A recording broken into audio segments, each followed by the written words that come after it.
The recruitment file said Maya Torres was 12 years old. 12. Can you believe that? The Galactic Council's screening protocols, 3 centuries of refined xenobiological assessment, and somehow we missed the most dangerous predator species in known space, because their young looked, well, young. I should have known something was wrong when she walked into the Nexus Academy orientation hall. Every other cadet, from the towering Vorthan to the crystalline Quex, kept their distance. Not because she was small. No, that wasn't it. There was something else, something that made our ancient survival instincts scream warnings we'd forgotten how to hear. "Welcome, Cadet Torres," I said, trying to keep my 3 vocal cords steady. As Senior Admissions Officer Kelks of the 9th Spiral, I'd processed over 40,000 applications. But this tiny human made me nervous in ways I couldn't explain. She looked up at me with those unsettling forward-facing eyes. Predator eyes. "Thank you, sir. I'm ready to begin." Ready? Ready for what, exactly? That should have been my first question. Instead, I handed her the standard data pad and watched her walk away, noting how every other species in the hall suddenly found reasons to examine their feet. The first incident happened during combat assessment. Standard procedure: pit the new cadets against training drones programmed to their species' average capabilities. Maya's human parameters were laughably low. Weak gravity homeworld, no natural armor, pathetic claws, barely adequate sensory organ. The drone should have stunned her in 30 seconds, maybe less. 2 minutes later, the drone was in pieces. "Malfunction," announced Instructor Vorth, his gill slits flapping nervously. "Clear the arena. We will reschedule after maintenance." But I was watching Maya Torres. She wasn't even breathing hard. Worse, she was smiling. Not the triumphant grin of victory, but something quieter, something that looked almost apologetic. "How did you do that?" I asked her after the other cadets had filed out. She shrugged. Such a human gesture. It telegraphed its attacks. Basic pattern recognition. Pattern recognition. As if dismantling a military-grade combat unit was comparable to solving a simple puzzle, I made a note in her file. Possible savant-level tactical awareness. Recommended for advanced placement. How wrong I was. How catastrophically, beautifully wrong. The second incident came 3 weeks later during survival training. We dropped the cadets on Krello 7, a moderately hostile world with indigenous predators and limited resources. Standard 48-hour exercise. Most species would band together, pool their natural advantages, and wait for extraction. Maya Torres went hunting. I watched through orbital surveillance as she tracked a Krellos Razorback, a 3-meter carnivore with acid saliva and bone-crushing jaws. Alone, with improvised weapons made from scavenged debris. "She's going to get herself killed," muttered Instructor Vorth. "No," I said, studying the tactical display. "She's not." The Razorback never saw her coming. One moment it was stalking what it thought was easy prey. The next it was on the ground, throat severed by a shard of metal wielded with surgical precision. Maya dragged the carcass back to the other cadets' camp just as the extraction shuttles arrived. "Anyone hungry?" she asked, dumping 200 kilos of fresh meat at their feet. The Rathan cadet, a species renowned for their warrior culture, actually stepped backward. That's when I knew we weren't dealing with a gifted child. We were dealing with something else entirely. I started digging into human military history that night.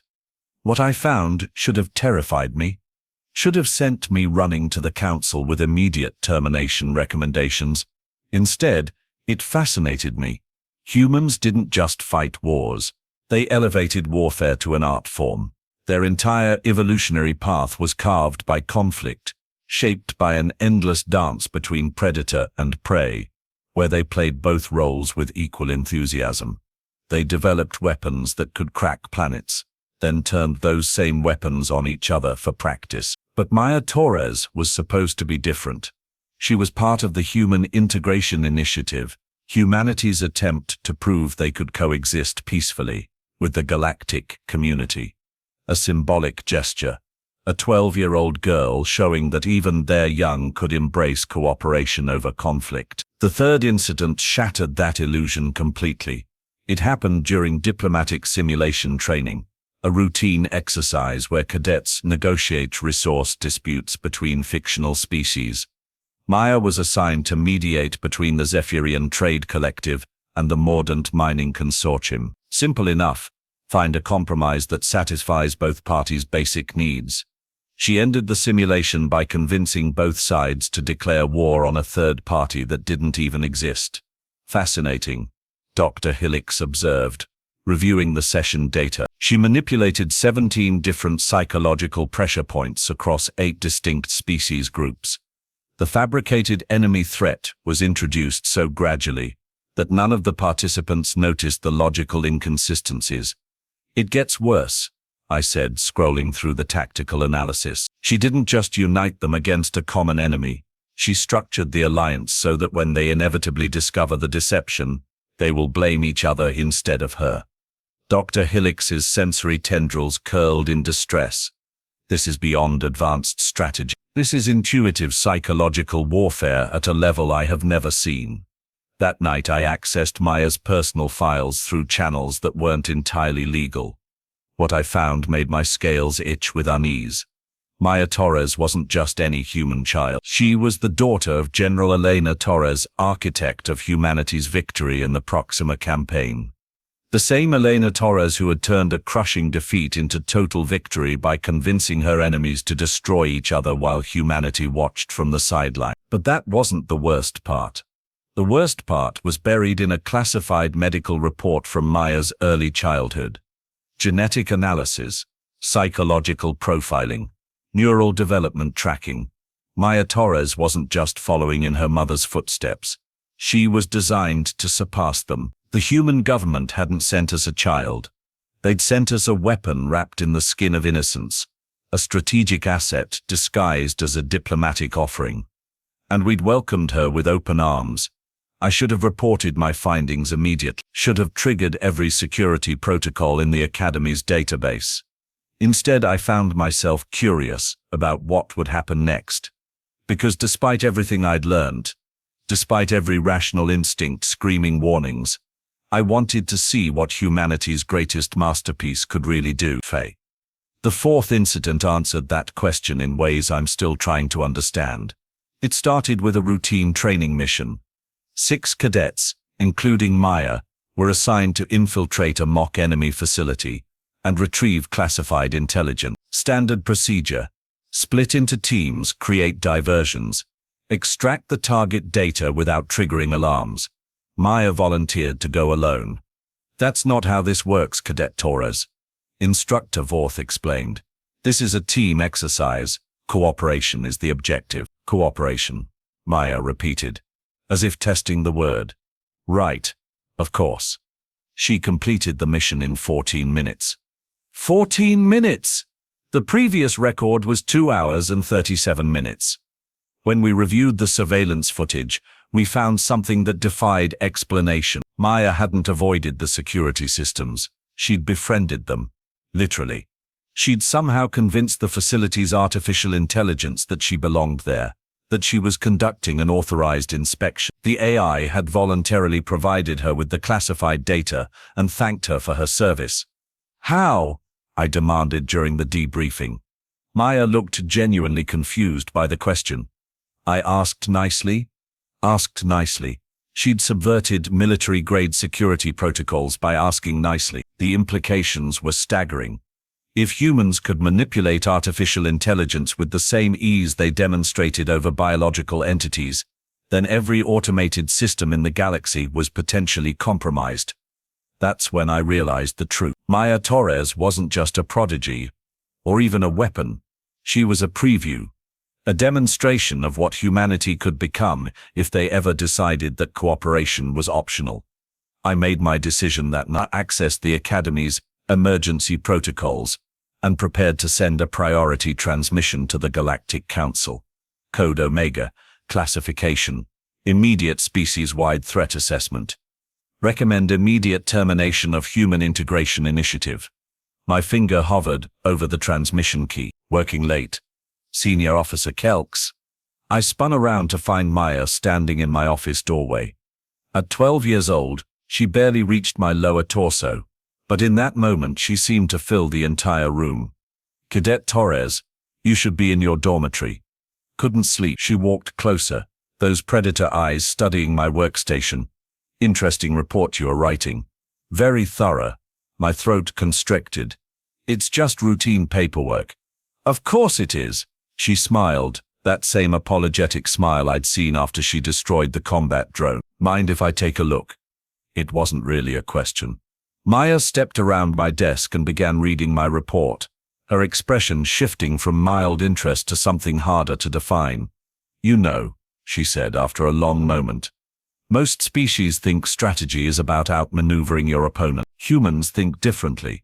We believe the best strategy is making your opponent want to do what you need them to do. And what do you need me to do, Cadet Torres? Nothing complicated. She looked up at me with eyes that held too much knowledge for someone her age. Just give me time to finish what I started here. And if I refuse? Maya's smile widened, and for the first time since meeting her, I understood why every other species in the academy instinctively kept their distance. Then you will learn why humans became the apex predators on a planet where everything else was bigger, faster, and stronger than we were. I stared at this 12-year-old girl who spoke with the casual confidence of someone who'd never encountered a problem she couldn't solve, who treated the entire galaxy like a puzzle waiting to be assembled according to her design. My finger moved away from the transmission key. How much time do you need?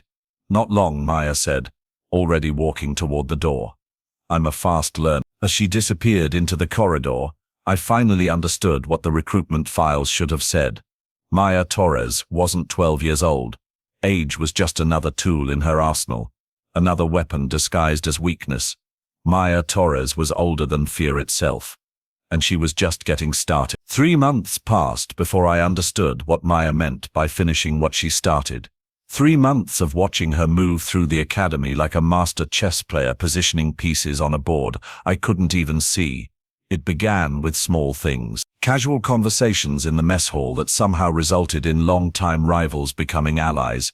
Study groups that formed around her suggestions, bringing together species that had been suspicious of each other for centuries. Training exercises where she'd quietly suggest tactical modifications that turned routine drills into breakthrough innovations. She's building something, I confided to Dr. Hillix during one of our weekly reviews. But I can't figure out a network, he replied, his tendrils twitching with nervous energy. She's creating connections between every significant cadet in the academy, mapping social hierarchies, identifying key influencers, establishing trust relationships. To what end? That's what terrifies me. The fifth incident made his fears seem quaint. It happened during the Academy's annual War Games, a massive simulation involving 12 different species groups competing for control of a strategic star system. Each team was given identical resources and a week to plan their campaigns. The winning strategy would be studied by military academies across the galaxy. Maya wasn't team leader for the human contingent. That honor went to Marcus Webb, a 17-year-old with impressive tactical scores and natural leadership qualities. Maya volunteered to be his strategic advisor, a supporting role that should have kept her safely in the background. 3 days into the simulation, every other team had been eliminated, not defeated. Eliminated. As in, they'd voluntarily withdrawn from the exercise, citing irreconcilable strategic differences with their own team members. How is this possible? Demanded Admiral Cawthon, the Nexus Academy's supreme commander. His bark-like skin was flushed dark purple with agitation. 11 teams don't just implode simultaneously. I reviewed the communication logs, searching for evidence of sabotage or system corruption. What I found was worse than any technical malfunction. Maya had been talking to everyone, not directly to the team leaders, but to junior members, support staff, logistics coordinators. Casual conversations about strategy, about loyalty, about the nature of victory and defeat. She'd planted seeds of doubt so skillfully that each team had essentially talked themselves out of the competition. She didn't cheat, I reported to Admiral Cawthon. She followed every rule to the letter. She just convinced everyone else that winning wasn't worth the cost. What cost? It's a simulation, not to them. Somehow she made each team believe that victory would require betraying fundamental principles of their species' honor codes. Admiral Cawthon's 4 eyes narrowed. Show me the recordings. We watched hours of footage together. Maya moving through the academy like a ghost, having quiet conversations with cadets from every species. Her tone was always respectful, curious, never pushing or demanding. She asked questions about their cultures, their values, their fears. She's not manipulating them, Admiral Cawthon observed. She's understanding them, completely, and then using that understanding to guide their decisions. Is there a difference? Oh yes. Manipulation implies deception. This is pure honesty. She's showing them exactly who they are and what they truly value. The fact that this destroys their ability to function as military units is just a side effect. A side effect.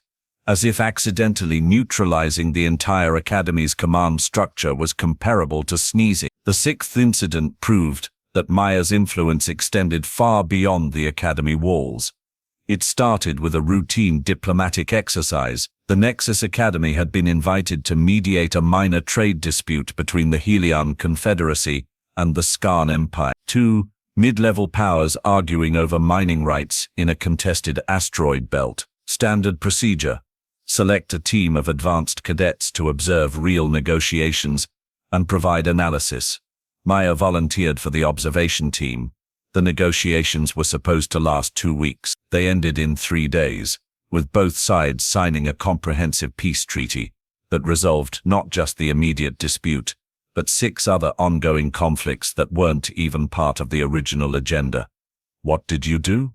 I asked Maya during the flight back to the Academy. I listened, she said, staring out the viewport at the stars. Really listened. Do you know what the Helion Confederacy and the Skarn Empire have been fighting about for the past century? Resource allocation, territorial boundaries, trade route control, fear. She turned to look at me. They are both afraid of becoming irrelevant. The galaxy is changing, new powers are emerging, and they are terrified of being left behind. Every conflict, every negotiation, every aggressive posture is just fear wearing a different mask. So you, what? Gave them therapy. I gave them a common enemy. Maya's smile was sharp enough to cut metal. The Corvani hegemony has been quietly building influence in their sectors for decades. Neither the Helion nor the Skarn noticed because they were too busy fighting each other. I simply pointed out that their mutual destruction was the Corvani's strategic objective. The Corvani aren't expansionist, they are isolationists. They are now, they might not be in 50 years. Fear doesn't require immediate threats, Senior Officer Kelks. It just requires plausible ones. I stared at this 12-year-old girl who'd just rewritten the political landscape of an entire sector by manufacturing a threat that didn't exist. You realize what you have done. You have created a military alliance that could destabilize the entire region, or stabilize it permanently. Maya returned to watching the stars. Peace through strength. It's a very human concept. That night, I finally sent my report to the Galactic Council. Not the termination recommendation I'd originally planned, but something far more urgent. A request for immediate consultation with the Council's Strategic Threat Assessment Division. The response came within hours, not a message, but a ship, a Nexus intelligence vessel that appeared in our system without warning and demanded immediate custody of all files related to Maya Torres. Absolutely not, Admiral Cawthon declared during the emergency meeting. This cadet falls under Academy jurisdiction. Any external investigation requires proper authorization.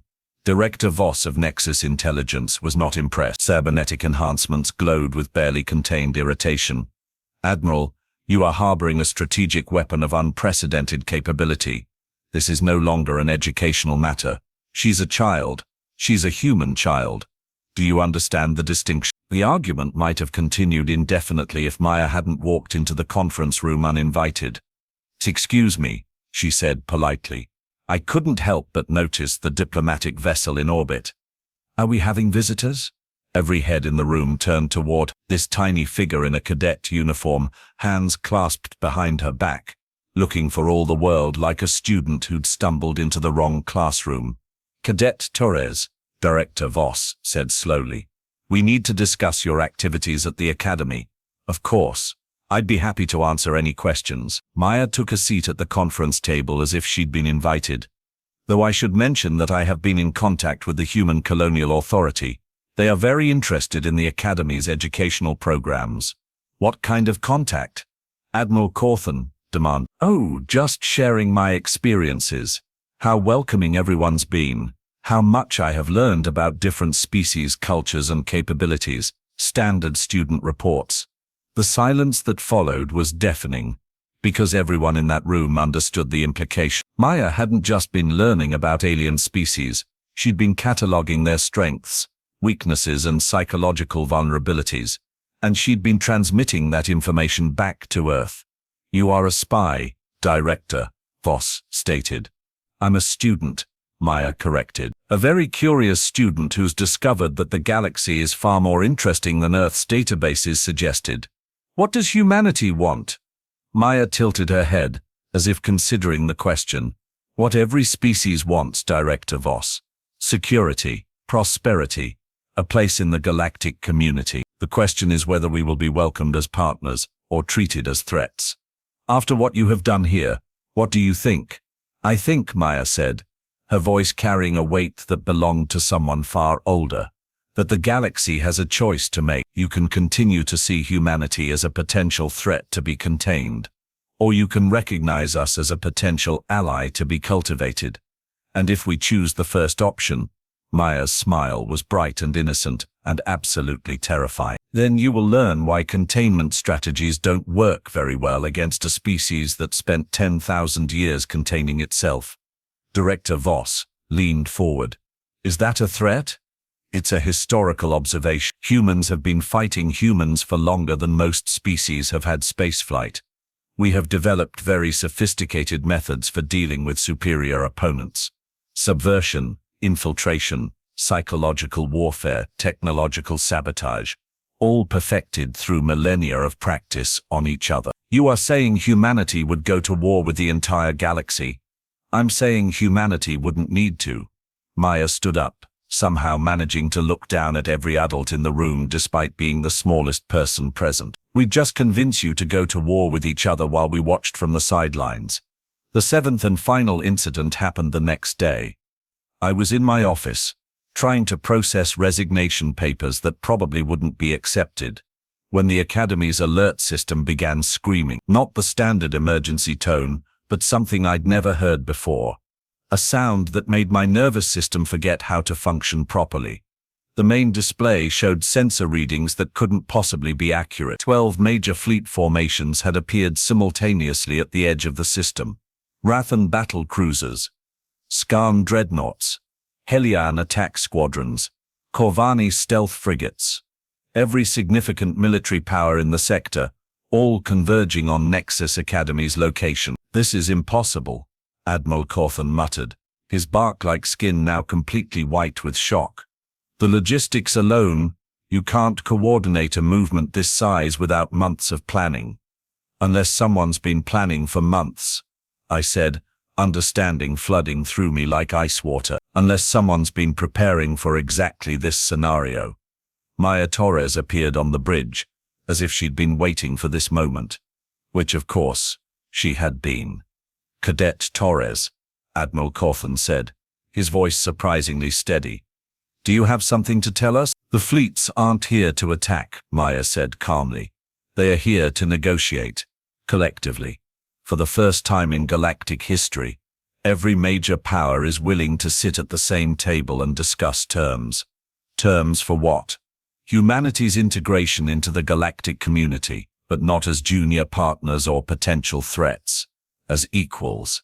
Director Voss materialized beside us, her cybernetic enhancement cycling through threat assessment protocols.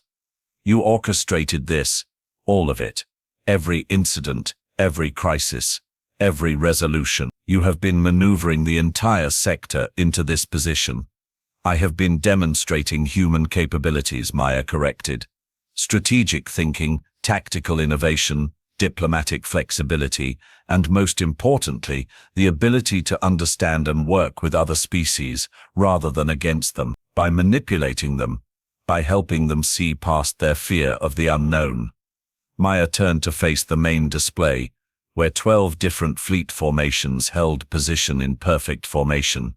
Every species in the galaxy has the same basic fear: extinction, the loss of identity, culture, territory, resources. Everything they have done for millennia has been driven by that fear. And humans are different. Humans learn to channel that fear into cooperation. We discovered that the best way to survive in a dangerous universe isn't to eliminate threats, but to convert them into allies. Sometimes that requires deception. Sometimes it requires demonstration of superior capability. Always it requires understanding what the other side really wants, which is. Maya's smile was small and satisfied, and absolutely genuine. To not be afraid anymore. The negotiations lasted 3 days. When they ended, humanity had been granted full membership in the Galactic Council, with permanent seats on both the Strategic Planning Committee and the Diplomatic Corps. More importantly, the Nexus Academy's curriculum had been expanded to include human strategic doctrine as a core subject. Maya Torres graduated with highest honors and a personal recommendation from Admiral Cawthon for immediate admission to the Galactic Strategic Institute. She was 13 years old. At her graduation ceremony, she found me in the crowd of faculty and dignitaries. "Thank you, Senior Officer Kelks," she said, offering her hand in the human gesture of respect. For what? For not sending that first report, for giving me time to prove what humans could accomplish when given the chance. I looked down at this teenager who'd single-handedly rewritten the political structure of known space. What happens now? Now we see if the galaxy is ready for what comes next.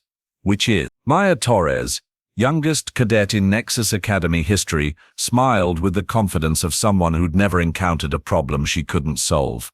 The fun part. As I watched her walk away, I finally understood what the recruitment files should have said. Maya Torres wasn't just the youngest cadet, she was the future of warfare, diplomacy and strategic thinking. She was proof that humanity's greatest weapon wasn't technology or firepower. It was the ability to make everyone else want to be on their side, even when they knew they were being outmaneuvered. Especially then. But Maya Torres wasn't finished with us yet. 6 months after her graduation, I received an encrypted message that made my scales crawl with familiar dread. 3 words: Emergency Council Session. The sender, Maya Torres, now listed as Special Strategic Advisor to the Human Colonial Authority. The emergency wasn't what I expected. "Ladies, gentlemen, and honored entities," Maya announced to the assembled Galactic Council, now addressing beings who commanded fleets and controlled the fates of billions. "I'm here to discuss a problem that threatens every civilization in known space." Grand Chancellor Morix, a being so ancient his species' name had been forgotten, leaned forward on his hover throne. "Speak, young human. The Devourers have returned." The silence that followed was absolute. The Devourers. A name from galactic mythology, whispered in the dark spaces between stars, an extragalactic force that had allegedly consumed entire sectors before vanishing into the void millennia ago. "Impossible," declared Admiral Vex of the Corvani hegemony. "The Devourers are legend, ancient fears given form by primitive civilizations." Maya activated a holographic display that filled the chamber's center. Star charts showing the galaxy's outer rim, with entire systems marked in pulsing red. These 17 solar systems went dark in the past 4 months. No distress signals, no signs of conflict, no debris fields. They simply stopped existing. "Stellar collapse events," suggested Councillor Thane. "Natural phenomena. 17 systems, simultaneously, in a perfect geometric pattern moving inward toward populated space." Maya's voice carried that same dangerous certainty I remembered from the Academy. "The pattern matches historical Devourer incursion vectors from the archaeological database of vanished civilization. Even if that's true, Grand Chancellor Morix said slowly, what does humanity propose we do about it? Maya smiled. That same bright, innocent, absolutely terrifying smile. We are going to do what humans do best. We are going to make the Devourers want to be our friends. The chamber erupted in protests, objections, and what sounded like several species-specific expressions of disbelief. Through it all, Maya stood calmly at the center, waiting for the noise to subside. Councillor Torres, Admiral Vex finally managed. You cannot seriously suggest diplomatic contact with a force that consumes entire civilizations. Why not? Every species-ending threat in galactic history has been solved through one of three methods: superior firepower, superior technology, or superior understanding.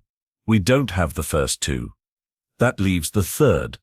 Understanding implies intelligence, Grand Chancellor Morix observed. The historical records describe the Devourers as a consuming force, not a conscious entity.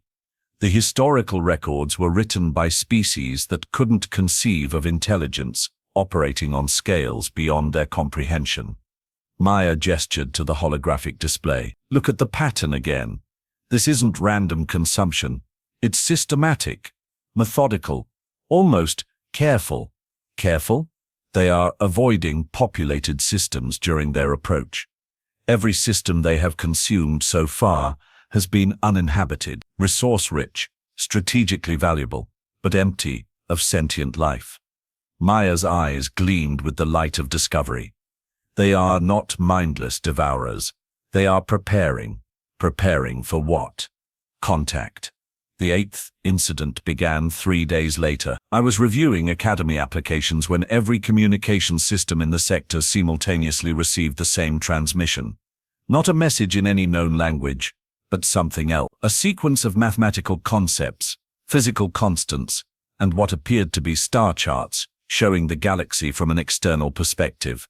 It's them, Maya announced during the emergency session that followed. The Devourers are trying to communicate. How can you be certain? Demanded Director Voss, her cybernetic enhancements struggling to process the alien data stream. Because I sent them an invitation. The silence that followed made our previous emergency session seem conversational. You did what? Grand Chancellor Morix's voice carried harmonics I'd never heard before. I transmitted a mathematical greeting sequence to the coordinates where the Devourers should logically appear next. Basic concepts of cooperation, mutual benefit, and peaceful coexistence. Standard first contact protocols. Without authorization, without consultation, without any consideration for galactic security. Maya's expression shifted to something resembling concern. Grand Chancellor, with respect, if the Devourers wanted to destroy us, they could have done it already. Their technology operates on scales we can barely comprehend. The fact that they are responding to communication attempts instead of simply consuming everything in their path suggests they are open to alternatives. Or they are toying with us before consumption. Only one way to find out. The transmission continued for 18 hours, a back-and-forth exchange of increasingly complex concepts, with Maya serving as humanity's primary translator. I watched the sessions through secure feeds, observing this teenage prodigy engage in conversation with beings that existed on galactic scales. What are they saying? I asked, during one of the brief intermissions. Maya looked exhausted for the first time since I'd known her. They are lost. Imagine beings whose natural environment is the space between galaxies, who think in terms of cosmic timescales, suddenly finding themselves in a region dense with what they consider tiny temporary phenomena.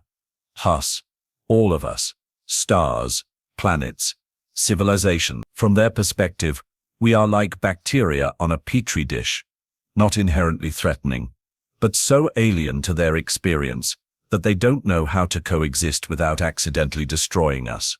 So they are not malevolent, they are confused. Maya rubbed her eyes. Think about it. You are a being whose consciousness spans light years, whose thoughts move at relativistic speeds, whose body is composed of organized dark matter. Suddenly you are trying to navigate through a region filled with tiny nuclear fusion reactors, surrounded by even tinier chemical-based life forms. How do you move without causing devastation? They have been consuming systems to clear a path. They have been trying to create safe corridors through what they perceive as a densely populated obstacle course. They didn't realize the obstacles were inhabited until I explained the concept of planetary civilizations. The 9th incident was humanity's final test. The Devourers agreed to a face-to-face meeting. Not face-to-face in any conventional sense, since their physical forms existed partially outside normal space-time, but a direct consciousness interface that would allow real-time communication. Absolutely not, declared every military leader in the sector. This is obviously a trap. It's an opportunity, Maya countered. The first chance in galactic history to establish communication with an extragalactic intelligence. The scientific and philosophical implications alone.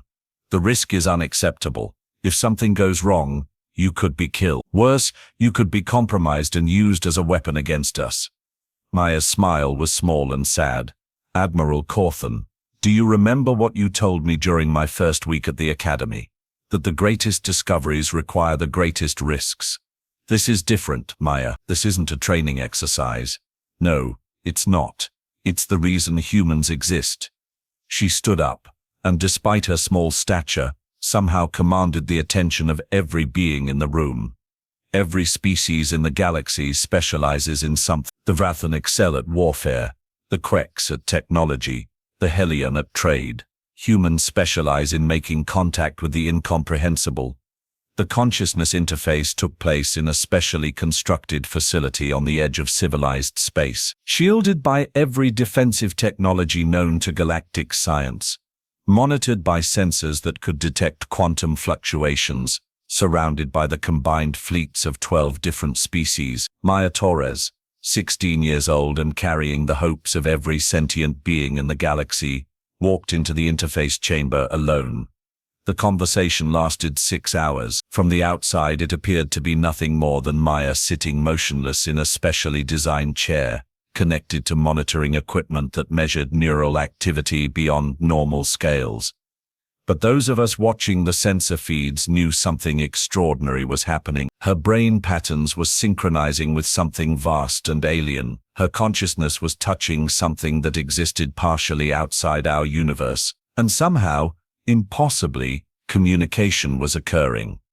When she finally opened her eyes, Maya Torres had changed. Not physically, but something in her expression suggested she'd seen things that couldn't be described in any language. Well, Grand Chancellor Morix asked. They understand now. The concept of small-scale intelligence, of civilizations that exist on planetary rather than galactic scales. They are apologetic about the systems they consumed. They didn't realize those were homes. And they are offering to help. Their technology, their perspective, their knowledge of the spaces between galaxies, in exchange for guidance on how to coexist with what they are calling micro-civilizations. All of us? Every species? Maya nodded.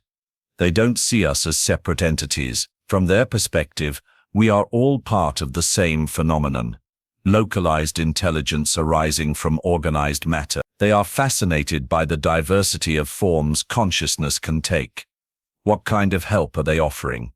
Maya's smile was brighter than I'd ever seen it. They can teach us to travel between galaxies, to understand physics on cosmic scale, to see the universe from a perspective that transcends individual star systems or even entire galactic clusters. And in return, they want to learn how to think small, how to care about individual beings, instead of just vast cosmic processes, how to find meaning in temporary phenomena, like civilizations that only last a few million years. The 10th and final incident was Maya's graduation from the galactic stage. 1 year after first contact with the Devourers, humanity had become the galaxy's primary liaison with extragalactic intelligences. Maya Torres, now 17 and bearing the title of Cosmic Ambassador, had facilitated contact with 6 different transgalactic entities. "It's time for me to leave," she announced during what would be our final conversation. "Leave? For where?" the spaces between galaxies. The Devourers have offered to show me perspectives that can only be experienced on cosmic scale. How intelligence evolves across multiple galactic clusters. How consciousness adapts to environments where individual stars are barely perceptible. You are leaving everything behind. Your species, your home world, your entire reality. Maya looked out at the stars through my office viewport. I'm expanding it. Someone needs to learn how to think on these scales, how to communicate with intelligences that measure time in eons and distance in galactic diameters. Humans are good at adapting to new environments. And if you can't adapt, if the experience destroys your humanity, then I will have learned something important about the limits of human consciousness. Either way, the information will be valuable. I watched this teenager prepare to sacrifice her entire existence for the advancement of galactic knowledge, and finally understood what made humans so terrifying. It wasn't their strategic brilliance or their manipulative capabilities. It was their willingness to transform themselves into whatever the universe required them to become. When do you leave? Tonight. The Devourers have prepared a consciousness transfer that will allow me to exist temporarily in transgalactic space while maintaining enough of my original identity to serve as a translator. Will we ever see you again? Maya Torres, the youngest cadet who became the oldest fear in the galaxy, smiled one last time. Senior Officer Kelix, I'm human. We always find a way to come home. She left that night, her consciousness expanding to encompass scales of existence that defied imagination. The last vesent we received from her came 3 months later, a single message that reached every inhabited world simultaneously. The universe is bigger and more wonderful than any of us imagined, and it's full of friends we just haven't met yet. That was Maya Torres, the child who taught the galaxy that humanity's greatest strength wasn't their ability to make war or manipulate enemies. It was their absolute refusal to accept that anything was truly alien, even themselves.